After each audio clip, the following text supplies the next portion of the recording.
I think one of the greatest things about horror is that it has the power to mirror the inflections of society. It weaves itself into the fabric of our minds by creating tangible monsters to represent complex societal narratives, sowing discourse amongst curious audience members trying to extract meaning from its entertainment.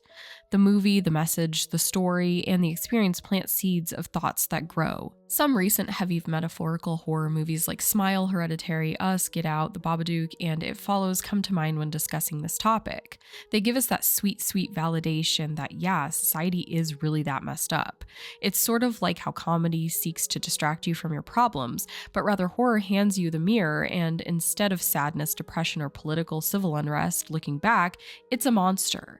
Or in Hereditary's case, a nude old guy. We can see this trend throughout the years. You can pinpoint societal fears or changes based on the horror movies that were produced around that time.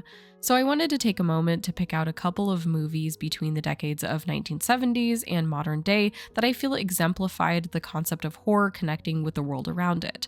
I'll first address what was going on during that time, and then I'll be tying it back to a couple movies that came out within that decade. All of the movies will likely have a few non-specific spoilers, so if you want to skip to a particular movie, then go ahead, and I'll put a title card for each segment so that you can skip through from one title card to the next. But the spoilers are very mild. A quick reminder, if you like content like this, please subscribe. Let's get started. The 70s were a tumultuous year for not only political strife, but also for changes within societal norms. The 70s were a pivotal year for America as we currently know it. During this time, we ushered in new concepts like women's rights, gay rights, and changing the dynamic of relationships, living together before marriage, being open sexually, that sort of thing, while also starting to conceptualize environmental problems created by the Industrial Revolution. To note, some of these movements were actually holdovers from the late 60s. After many wars, we started to see that America was in a changing landscape politically, and because of that, the attitude towards the military started to shift. It was free love and peace all around, and the military was antithetical to that concept in the minds of progressive Americans. Although it is important to note that this wasn't the case everywhere in America. Middle Americans were less likely to exhibit the style and mindset of this era. It is also important to note that America is so vastly different in presentation. So conversely, we saw Middle Americans coming home from Vietnam during this decade, which left them with battle scars and horror stories of their own. Started to see the migration from cities to the burbs. With rising inflation, people in the Midwest were deeply affected by economic hardship. Americans were looking for a place to belong after their rebellious actions had alienated them from their stuffy families who just didn't understand that times were changing. So we also saw cult-like movements start to gain traction, like the Manson family. They had all the answers. They were willing to listen to you and make unsustainable promises about your future. A perfect recipe for young people to make very bad decisions about who they hang out with. So what was going on in the horror landscape? Suburban horror, of course. The idealized setting presented a perfect breeding ground for terrifying ideas. The notion that urban sprawl could whisk one away from the problems of the city, thus making them feel better, was an illusion that horror wanted to capitalize on. In the city, you had to be weary of the people you didn't know, but with the suburbs, it was the people you knew that were coming for you. So let's talk about movies that emphasize the feeling that your family members, neighbors, and even your own children could be the actual problem. Well, butter my biscuits, if it isn't one of the most iconic horror movies ever made. So, the 1970s brought us The Exorcist, one of the most popular horror movies of all time. It's set in a very quiet upper-class suburban area in Georgetown. It looks quaint, but it's also a place where nightmares happen. The perfectly put-together setting is a juxtaposition against the literal demons that cast their spell upon this home, and more importantly, upon the child inhabitant, Reagan. The Exorcist made the audience feel like it wasn't safe for their children anywhere, even in their own homes where there could be massive upheaval. Disrupting the seemingly peaceful nature of the suburbs is essentially what all of the movies on this list do, but it was especially thematic in The Exorcist because it wasn't an outsider coming in like Michael. Wait your turn, we'll get to you. These demons created a battleground from inside the home. The tranquil mother-daughter duo was attacked where they felt the safest by an entity that didn't care if Reagan was a child. In fact, that served as a better and more likely host for it. Pazuzu actually flipped her innocence on its head and made her a disturbing monster. The Exorcist told you that your children were not safe in their own home, Not only that, but the religion you cling to for comfort isn't going to save them from the atrocities that lurk right outside your door, and sometimes even with the people that you know. This may be a reach, but I thought of this message as saying the family members, friends, and religious figures people allow into their lives, into their children's lives, are not always safe. There is an inherent risk in letting people be around your family, so hold tight to your kids. Although this movie was technically a true account of likely fake events that happened to the Lutz family within the Amityville home, it is still an exemplary piece of suburban horror. A father being possessed by a home that is slowly making him go mad is emblematic of the financial struggles within America, as well as the struggle to achieve the American dream, which at the time was not yet dead. A beautiful home, a white picket fence, a family that is perfect. George went mad trying to achieve something that was a bit unrealistic, and it ate him up. It created an environment where both he and his family experienced suffering. Amityville harkens back to the fact that cities were more intertwined with things to do and people to do them with, whereas the suburbs can feel a bit more isolating. The densely populated cities offer more connectedness with your neighbors and the people around you. Yet the Amityville house is a bit further out, giving the essence of being more alone than even slightly interconnected like some of the other suburbs were. There were also, again, religious themes within the movie. Culturally, I'm not sure that people were moving away from religion at this time. It may have just been getting a revamp, or this could be symbolic of the way people were actually moving away from traditional values. Either way, we see this come up several more times in movies, like The Omen. It seems to be a gradual shift that may be more relevant in later decades. The Hills Have Eyes is about a family being stuck in the desert with a bunch of inbred cannibals. The Carter family has lost their way, and when they encounter the natives of the desert landscape, when they get stuck, they end up in a battle that will see a lot of them lose their lives. This movie is reminiscent of the cult fears, the countercultural shifts, and the erosion of the nuclear family unit as it has been known for forever. The mutants are not from round these parts, and it makes the Carter family feel uneasy. It puts a face on the average suburbanite's fears, otherness, and change. It is not safe to be in the company of people who look different, act different, have different lifestyles. Furthermore, their poverty makes them reprehensible, non-contributing societal pariah, essentially gross, poor people. People no longer wanted to look directly at the inner city people and its problems. They wanted to be far enough away from it to remain in denial where the issues couldn't touch them. So The Hills Have Eyes put them directly in the path of exactly what they were trying to escape. Their idyllic vacation became a nightmare because they are now embroiled in the problems of outsiders. Iconic doesn't even begin to describe how much Halloween has changed the landscape of horror. The 1970s slasher Michael Myers was a major turning point for horror as a genre, while also being totally 1970s coded. The entire suburbs, not just one family, was at the mercy of an unkillable killing machine. Michael lurks in the shadows, waiting to strike unsuspecting teens who are being bad. There is no denying that Michael likes to kill sexually active teenagers. The promiscuity speaks to the rising sexual revolution amongst younger people. This act was no longer for formerly married couples who enjoyed their wedded bliss in holy matrimony. Oh no, the kids were starting to get down too. The idea that the fabric of life went into moral decay with this change also gave us the concept of the final girl, someone who is inoffensively just existing while her classmates did all the things that they weren't supposed to do. Someone with moral goodness that allowed them to fight the good fight and end up on top. They were wholesome for the most part, and as a reward they were allowed to live. Jamie Lee Curtis in Halloween was that final girl, and Michael was the one doling out justice to those teens, warning all teens that activity like this could land them in an early grave. That's it for the 1970s. Let's move on to the 1980s. This is where you can sort of see concepts of culture ebb and flow through the decades, where the 1970s counterculture movement took hold and became a prominent feature of its time. The pendulum swung the other way, culturally and politically. In the 80s, we see culture become much more conservative. This was the quick rise of religion and government in one decade. Political idolatry almost became a religious sacrament, forcing everyone to push away communistic ideals and become more patriotic. During this time, we also saw entertainment changing. Cable TV, the start of the 24-hour news cycle, which could be a whole video in and of itself, to be honest, the boom of TV shows, music, and movies, as well as the rise of video games. We also shifted toward the digital age with personal computers and cell phones. Consumerism at this point was running rampant, and it seemed like companies became more interested in the way Americans thought, focusing more on buying trends and encouraging Americans to borrow more to keep up with the Joneses that they were actually just scared of.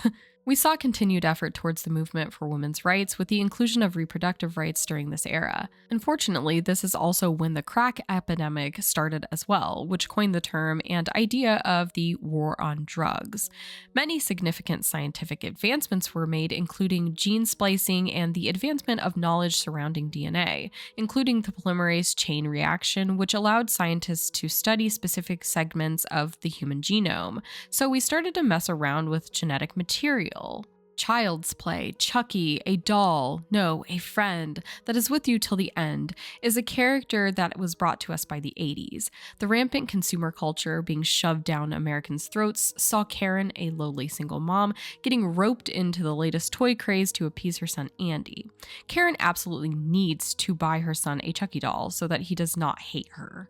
But this doll isn't from the store directly. She doesn't have enough money for all that. When she encounters a man on the street selling the doll for half the price, she jumps on it, making her mom of the year and Andy the happiest little boy in the apartment complex.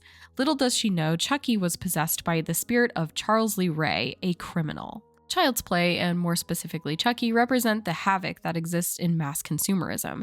Karen did every single thing she could to make Andy happy, and what made Andy happy was a doll. But in doing that, she unknowingly allowed Andy's mind to be poisoned by that doll, much the way excessive consumerism poisons the mind of those who indulge in it, which is everyone at this point. It's a plague on society that can't be dealt with until you burn it to the fucking ground. Chucky wasn't about playing. He was about corporate interests in your child, in your adult brain too. It was about the conditioning of children at a young age to learn that their happiness can be commodified, to learn to want. And when those children have enough money to consume, they'll consume with a smile on their face. Gross. Pet Semetary was originally a book by Stephen King. It was adapted into a movie about 5 years after its release. The movie sees a young family making the transition from city to country. A series of events happen, and the family is forced to grieve many losses in a short span of time. Fortunately or unfortunately for them, their loss is short-lived. A spot near their land holds the key to reanimation. Once a person or beloved pet is buried there, they come back to life. What the family doesn't know is that the person is no longer the same. It's a more zombified version of whatever that was. Essentially, Pet Semetary said to us, don't f*** with life. You should never tamper with the natural order of things because you don't know what the repercussions will be. Science is supposed to learn about the natural world without imposing itself, and at this time we were largely imposing ourselves within these discoveries, especially the discovery of DNA. Pet Semetary is a warning that sometimes dead is better. Was science looking at reanimating corpses at this point? No. But in the 90s, science started to experiment with cloning, so this messaging wasn't far off from the notion that science was meddling with a thin line by making these changes. As mentioned before, technology was expanding during this time. It was exciting, but even today's technologically driven world is weary about new tech advances. For good reason, because we are all now mindless drones in the internet cog. Back in the 80s, it was probably pretty jarring to see your lifestyle change so drastically. You could get a hold of someone even if they weren't at home. Technology from this point seemed to springboard from one thing to the next. Something innovative happens, and then the next big change is right on the horizon. It doesn't give anyone much time to digest these changes. That's where our next movie, Chopping Mall, comes in. I could have put The Terminator on here, and maybe I should have, but what's an 80s list without a cheesy horror movie? In this movie, the mall is being policed by some new and unfriendly robots. They are only unfriendly because of a malfunction in their system, otherwise I'm sure they're totally fine. This system glitch causes them to brutally attack the teens hanging out after hours at the mall. Eventually, the teens that live through the night disable the robots. This is a simple setup, simple premise. What does Chopping Mall say about the 80s? Technology will get you, essentially. But they're totally wrong because it's what you do with the robots that will get you. We will see this theme of robots attacking repeated a few decades later with movies like iRobot. Only this time they got it right. The companies that control the robots are actually the true villains. So we blasted through the 80s and we boogied through the 70s. Time to cowabunga over to the 90s. The 90s was a time of prosperity. Everyone was feeling good. Missed that for us, by the way. Entertainment and pop culture were going global. Being a musician and entertainer meant that you were larger than life. This started Americans' obsession with prying into the lives of celebrities and emulating them. We began to see more diversity in entertainment as well. Black shows like Fresh Prince, Family Matters, and movies like Boys in the Hood saw Black culture becoming more mainstream, which encouraged talks about racial tension in America. Similarly, we saw a round of third-wave feminism, encouraging inclusivity with ideas about race, sexuality, and class being introduced to the conversation. Trending topics from the 70s seemed to come back around in a big way at this point. The alt scene made its debut as well, with bands like Nirvana and Nine Inch Nails leading a revolution toward a burgeoning problem: disillusionment.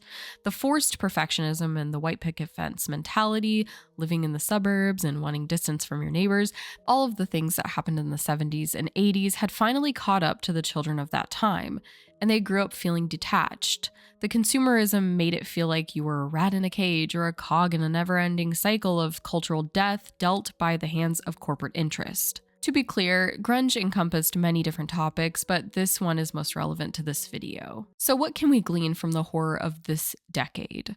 We became absolutely fucking paranoid. Worse than a rapist? Boom. A child. No. About our children, both being taken and being evil, about technology, about our neighbors, about the prospect of the world ending or a pandemic, about religious prophecies, about economic destabilization. It seemed to be in every facet of life, and it was inescapable. We also saw a couple new themes emerge in horror, namely the found footage genre. The 90s brought to us the beloved Blair Witch. I know that there are disputes about whether or not this was the first found footage film, but I'm putting it in here anyway, so whatever. We also saw the revitalization of slasher films. We went from Michael haunting Haddonfield to a mystery horror thriller about groups of teens being chased by a masked figure. Think of movies like I Know What You Did Last Summer, Scream, and Urban Legend. There were also a lot of remakes during this decade, but I won't cover those. Instead, I'll cover this movie was iconic on every conceivable level. It really got into the brains of little girls everywhere. This movie delved into themes of racism, badass girl power over men and society. It introduced us to a goth mean girl, proving that mean girls aren't limited to existing purely based on popularity. It made religious 80s parents feel uneasy because of the overt themes of occultism. It also honed in on a woman's fear of her own power, the power over herself, over other women, over men, and society at large. It was a warning to do good with the perceived power that would be gained from the movements of that time period. Be careful, because power can easily become an uncontrollable force that will eat you alive. And intersectionality was the answer to that notion that power can eat you up, because it encouraged inclusivity within that sphere. We have yet another Stephen King classic on this list. It is a clown that mentally obfuscates a small town's adults into complacency toward violence and bullying. Things go even further when the clown starts to take over and create the violence himself. It makes the town uninhabitable for the children, as they are the main target of it. Their fresh, young minds are perfect breeding grounds for the clown's suggestibility, and he uses this to his advantage. He lures the unsuspecting children by alienating them and showing them their deepest fears. He whittles their psyche down to make them tastier and more vulnerable. It's quite scary. This TV miniseries showcased the paranoia and distrust I mentioned. The entire town failed to protect the most innocent among them. It's a warning to be on your toes at all times and to focus on the outside influences over your kids. This is when the population at large started encouraging stranger danger and fingerprinting for children. Little did they know the trauma and distrust was coming from inside the house. Anyway, there were two parts to this story. The adults who were traumatized by the clown as children ended up returning to the town to defeat the clown, taking their power back. This was seemingly a part of the connection 90s adults were making between their childhood experiences and their psychological makeup as adults, a connection that would not be fully realized until later generations. Scream would see success for decades to come, but at the time the concept was cool and new. The idea that you could be so meta in a horror was enticing because it allowed the characters to conceptualize what could happen next and act accordingly, making them smarter than your average horror victim. It presented many red herrings and turned the scary reality of Michael Myers into someone who was your friend, someone that you trusted. With an evolving media landscape, it only seemed more than appropriate to present a movie that was incredibly self-aware about its own genre. It was a cynical and fun look at the 90s, the attitude of whatever in the 90s more specifically. The voice tech and the caller ID were presenting as technological advancements that our suburban neighbors could turn and use against us. Scary stuff. I mean, honestly, now we have deep fakes, so can you imagine like a Scream deep fake? The early 2000s were coming off of that 90s vibe, but unfortunately we entered into a nosedive with the 2008 collapse that ended the decade. We also saw major changes culturally and abroad because of 9/11, which had devastating consequences for everyone. If we were paranoid in the 90s, it only ramped up after this. But on a governmental level, the 90s were over in the blink of an eye, and we desperately needed a pick-me-up. Alt culture became less anti-establishment and more processing individual emotions. Alt bands were focusing more on inter and intra-personal problems. It honed a bit more on aesthetics as well, thanks to popular sites like MySpace and Tumblr. Kids were feeling lonely, and in order to reach out, they were doing it online with their peers, further distancing themselves from their neighbors and the people around them. Back in the early 2000s, social media was more about creating an authentic community than it is now, but it's likely that this was still creating those alienating feelings that many feel today. It seemed like we were constantly trying to mask the sadness and forget about the problematic world around us. Enter the bling era and the ditzy girl era. It all seemed like a form of escapism from some truly horrific and increasingly complicated political and economic landscapes. The mistrust about other countries and their customs were all present in Eli Roth's Hostel. When three men head to Slovenia, they are snatched up by the natives for rich people to torture and maim. The wealthy individuals that paid to kill their guests would methodically slice and dice into their victims. It was slow and gritty. We saw a lot of grit in the horror movies in the early 2000s. Saw was another movie that was filmed in a very similar vein, as well as Rob Zombie's The Devil's Rejects and many others. I'll come back to that later though. Hostel was the answer to our growing concerns about life outside of the United States. What was going on in the proverbial over there was barbaric. It solidified Americans' desires to stay weary of foreigners. But the deeper detail hidden in the movie was that it started to feel like companies, aka rich people, were willing to gamble with your life, much like the organizers in the Hostel. Companies only saw people as money. They would gladly sell your life to the person willing to bid the highest amount. There was a clear delineation between the general public and the wealthiest among them, one that would continue to grow over time and a theme that would also continue in entertainment. We were introduced to the titular character of Jigsaw, aka John Kramer, who just wanted to teach people how to appreciate the life they were given. He would set up traps for them to prove themselves worthy of existing. The movie focused heavily on disturbing its audience, much like Hostel and other movies of the time. This brutality may have been the answer to the desire for distraction. Upping the ante in entertainment meant that you wouldn't have to focus on the message or the problematic features of real life. It meant that you could just be shocked and awed, then talk about how crazy the movie was when you left. There was also tons of moral ambiguity in the movies of the time, particularly when it came to Saw. Some guy decides that you aren't enjoying your life enough, so you deserve a torturous death. Gone were the days of mindless evil stalking you like Jason, or the vengeful and attention-seeking self-aware killer of the teen slashers in the 90s. This was a moral evil that was a bad actor with seemingly genuine intentions, twisting the sense of morality in his favor to please his need to enact sick, twisted fantasies. This reflected the ambiguous state of the world, and it questioned the powers that be about what their true intentions were.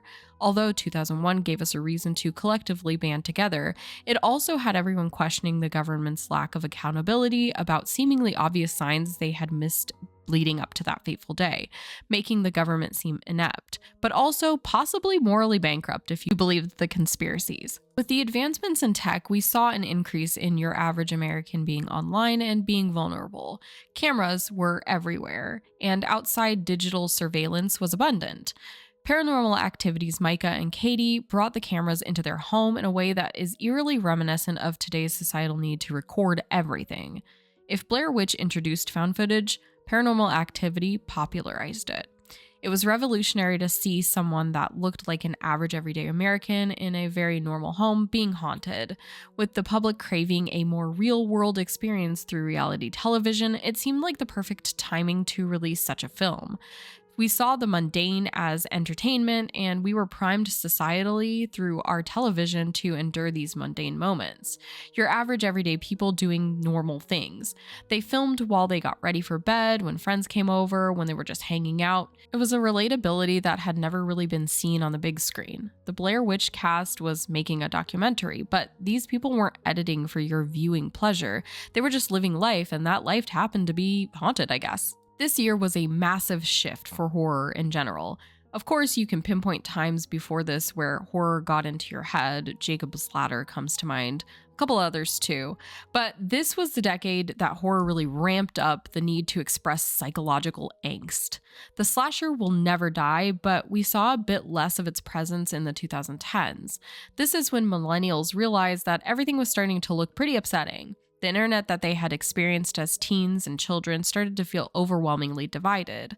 We saw the effects of an increasingly isolated generation that was dependent on social aspects of the internet to stay grounded. There was a very self-aware generational shift as well. The shift that we saw in the 90s, where adults sort of recognized that their childhood trauma couldn't be swept under the rug, was now in full force within the young adult millennial population. They didn't want to be like their parents, and the rebellion looked a little different from the rebellions that happened in the past. Instead of fucking things up, they were trying to put things back together, to make amends for their shitty past, and to make the future look a little brighter. Of course, this was easier said than done, and horror showed us exactly that. Get Out presents us the story of Chris and his girlfriend Rose. He visits Rose's parents out in the country where they play nice. They make him feel as comfortable as possible by telling him how open they are with ethnic diversity, about how they vote, about how they view the world with such openness. Turns out they just take the souls from Black people and implant themselves in their bodies. It's a cult-like atmosphere throughout the movie that you can't really shake. Fake smiles, fake emotions. It's a really great psychological portrayal of liberal paternalism, cultural appropriation, and performative allyship all in one. Get Out was, at first, marred by controversy when it was first announced because the assumption was that the movie would be divisive. It was kind of, but it wasn't divisive in the way that people assumed it would be, because the assumption was that it would talk about racism in a more direct manner while also lambasting and making a caricature of overt racists. But really, racism today is more subtle and shows up in all sorts of places, even in liberalism. So it ended up being okay, and everyone liked it. So this is my favorite horror movie because I did not know that as an adult I could get scared again. Hereditary is genuinely frightening to the core. The imagery and the story just enhance the experience to a level not seen since The Exorcist, and I will not debate this. Hereditary is about a young girl named Charlie who is being inhabited by a demon called Payman. She comes from a lineage that worships this demon, but Payman has a hard time embodying a female. He needs to break the family unit in order to get to his true body, which is Peter, Charlie's brother. Okay, I want to sing its praises, but I do want to obviously focus on the cultural impact instead. This movie is about the family dynamic. Annie, Charlie's mother, is plagued by her family history. It makes her feel distant from her own child and makes her feel like an outsider in her family. She leans on the wrong people for comfort, and it leaves her vulnerable. In her desperation, she leaves not only herself vulnerable, but her family, and more importantly, Peter. The attempt to understand yourself and your trauma can drive you insane, and that's what many millennials were dealing with at this point in time. So I've already made a video on this and you can go watch that, but The Babadook is about a woman who is left to care for her child when her husband dies in a car accident. It's a look at the single mother and it criticizes her hard. It's a lonely look at parenting and life in general. This leaves her open to the Babadook, a sinister presence that creates an uncontrollable angst within its victims. She learns to deal with it eventually, but it is an outstanding look at what feelings can create. An unintentional creep that allows chaos to flourish in the worst of times, making things unbearable. It is a part of the notion that trauma should always be dealt with. It should never be ignored because no matter how much you try to deny it, it will always take over.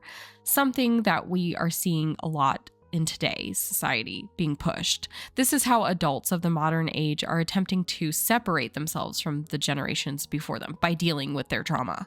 Which leaves us with the current day 2020 horror landscape. So far, we've seen a lot of cultural shifts already. There are basically two sides of America, and the gap just keeps widening every year.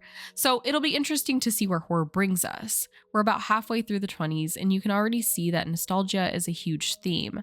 A ton of remakes, more than usual, and the time period horrors that are coming out signify that. Movies like X, Pearl, and Maxine, as well as The Black Phone. Some dystopian horror as well. The feeling of isolation and loneliness seem to persist throughout all decades, apparently.